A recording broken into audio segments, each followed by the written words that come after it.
Hi, this is Dr. Conley again. I wanted to talk with you about Chapter 7 and global stratification. Stratification is a system where people are divided according to three things: their relative power, property, and prestige. And we'll expand on those a little later. But think about power, property, and prestige.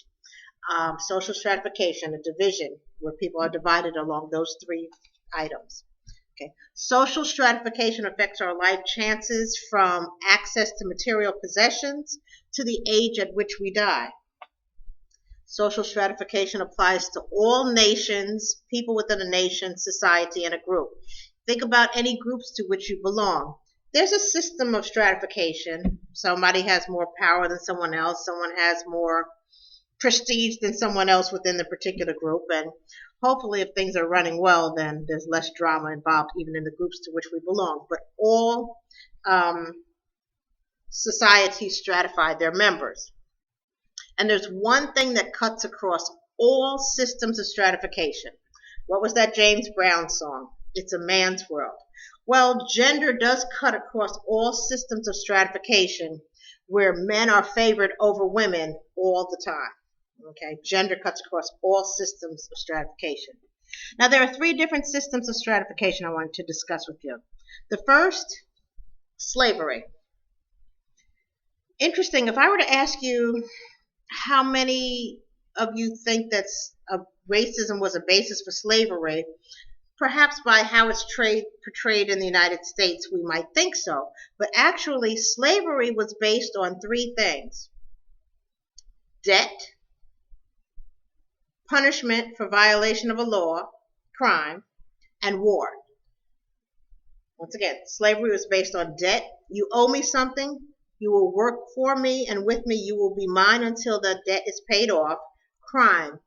You did a crime, you'll do the time by being mine until that crime or the punishment for that crime is complete. Or war. I take over where you are, your land, you are now mine to work for, do as I say. Once again, debt, crime, and war are the three bases for slavery. Racism was not an original basis for slavery. The second system of stratification, the caste system. This is where people are permanently assigned a social class, social status by birth. Permanently assigned a social status by birth. India, for example, is an example of a caste system that still exists. One of the web links I gave you talks about or breaks down the different levels of caste within that particular culture. There's no such thing as intermarriage. Sometimes even contact is prohibited between members of different castes. I think there's a story in your book that talks about how if somebody from a higher caste, comes in contact or touches one of the, I think they're called the untouchables class, there's a ceremony to clean themselves from that particular contact they've had with somebody from a lower class. Like in a classroom setting, you would not have people of different classes. You would not be allowed to be in the same classroom, grocery store, hospital with somebody of a higher class or a lower class. So the caste system. That's where people were permanently assigned a social status by birth. Now, just a question for wonder, and if you want to expand or explore on this, you can do so on the sociological conversations. But is there a caste system in the United States? Now, I'd be interested to see what some of your thoughts would be in that kind of general category I have on conversations, sociological conversations. Is there a caste system in the United States? Okay. Now, the third system of stratification is class, and it's based primarily on money or material possessions. Now, if I were to ask you which of the three theoretical perspectives focuses on class, I'm hoping I hear you just said conflict theory, right? Yes. Well, let's talk about Karl Marx versus Max Weber as it relates to class and stratification. Karl Marx says that social class depends on one single factor, and that is the means of production to wealth.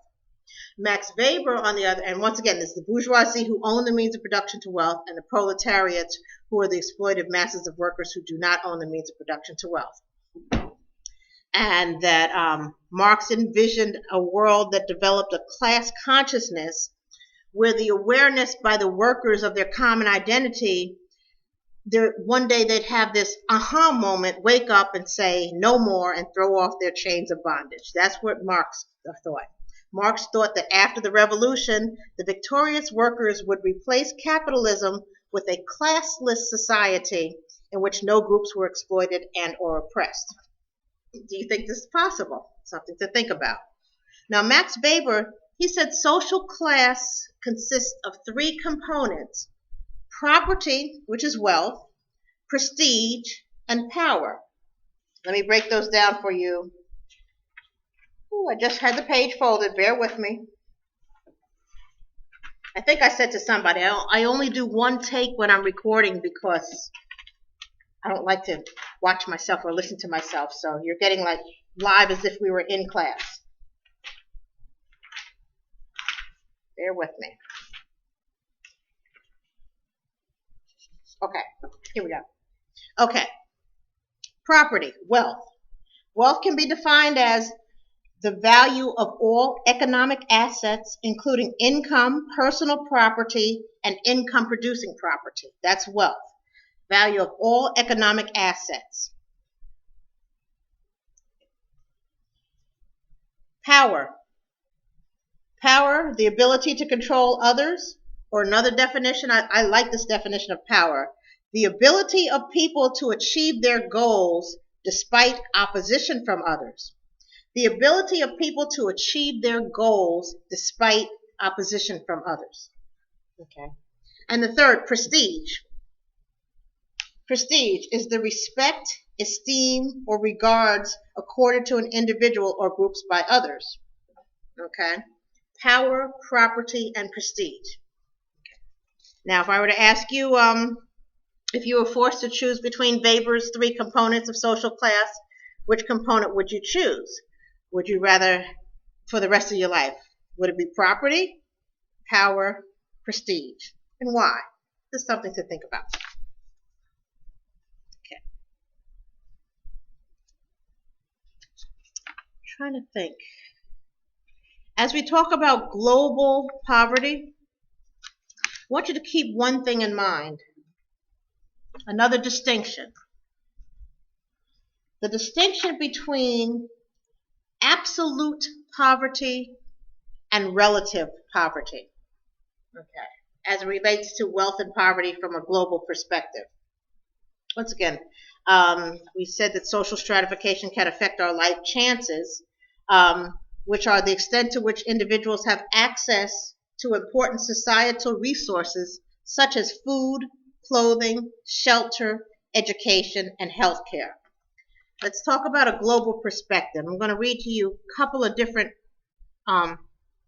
interviews. A new way of looking at world hunger. This was from Port-au-Prince, Haiti. This is what a father said. He said, "They look at me and say, 'Papa, I'm hungry,' and I have to look away. It's humiliating and it makes you angry." This came from St. Louis Mariska, describing his anguish on the days in which he has nothing to feed his children, or when he can provide them with only 2 spoonfuls of rice each. 2 spoonfuls of rice. Another gentleman from Haiti, he says, "It's salty and it has butter, and you don't know you're eating dirt. It makes your stomach quiet down.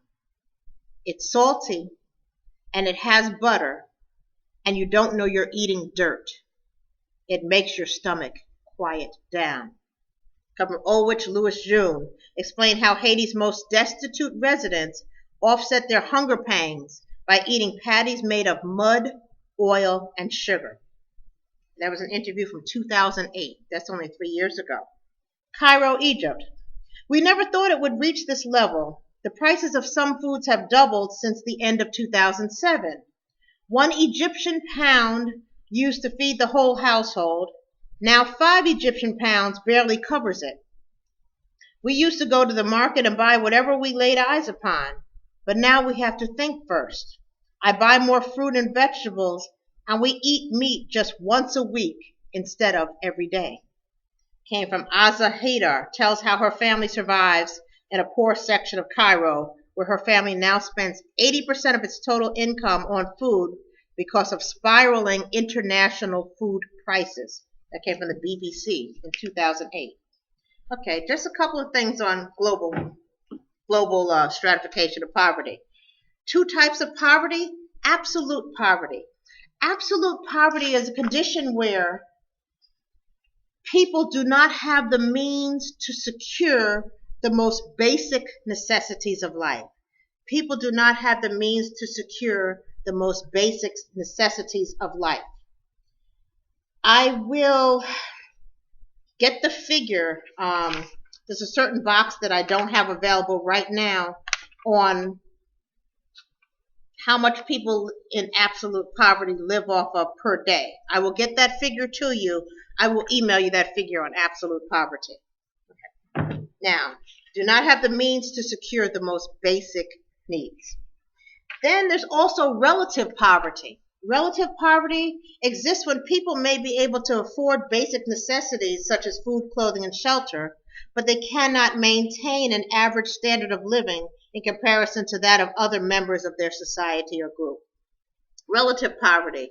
They can afford the basic necessities, but they can't maintain a standard of living. Now, if I were to ask you which one is more prevalent in the United States, do we have absolute poverty or relative poverty? There's something to think about. I'll expand on the absolute and relative poverty in an email for you to be aware of global stratification.